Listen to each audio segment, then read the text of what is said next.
The brothers coming with another beautiful story in the book of Shlomo.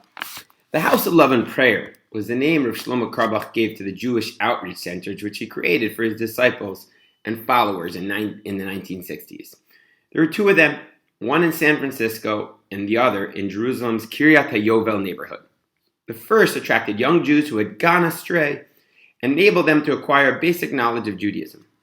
The second was a house of study catering for Baalei Tshuva, people who had returned to the path of keeping Torah and mitzvahs, who had been sent over to Israel from the diaspora.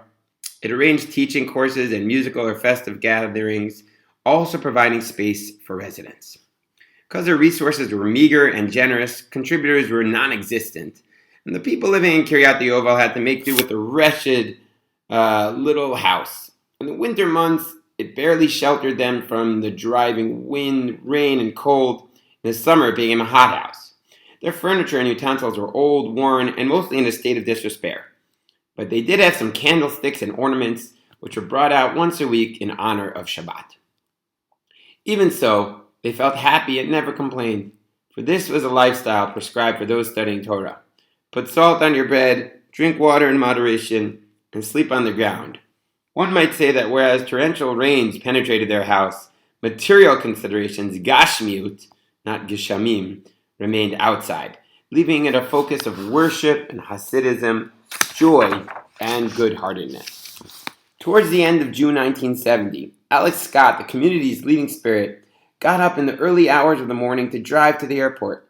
He then discovered that the house was ablaze. Since the fire was already out of control, threatening everyone inside, he dashed from room to room and woke all the sleeping occupants. Men and women tumbled out of bed and fled for their lives, rescuing only the Scots' two small children and their guitars. They stood helpless under the night sky as their home, furniture, and personal possessions were reduced to ashes.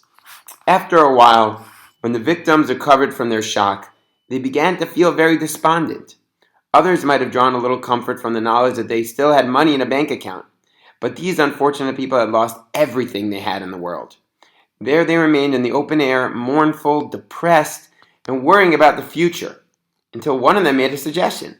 Let's call the rabbi in New York. Perhaps he can tell us what to do. As soon as Rabbi Shlomo Carlebach heard of the disaster, he gave his followers a thoughtful reassurance. This can only be a sign from heaven. Our detractors wanted to see us all perish in the flames, but our merciful King, the Holy One, blessed be He, had compassion and rescued us from the blaze. It's a day for rejoicing. Blessed be the one who performed this miracle. Blessed be the Lord who watches over His people Israel. Words that came from the heart entered the heart. As the saying goes, people burst into song and dance, striking up nigunim on the guitar or the flute, and raising their voices in thanksgiving. It went on for hours. After songs of praise to the Almighty came a simcha tune. Then they drank a l'chaim, and after the wine had loosened tongues, everyone started dancing.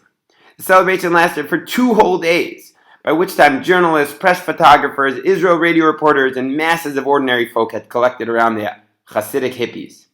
An apparent disaster was turned into a great and impressive Kiddush Hashem, with a House of Love and Prayer group sanctifying God's name and accepting His judgment.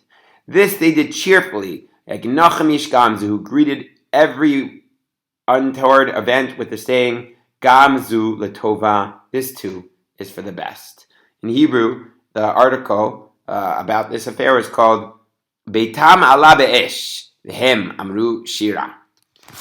This is one of the inspirations for the House of Love and Prayer that I formed in the Old City, taking every situation in life and recognizing that it's all from the best. It's from HaKadosh Baruch Hu. In the spirit of Purim, let us say that everything in our life is mamish for the best. Have a beautiful day and good Purim, good Purim.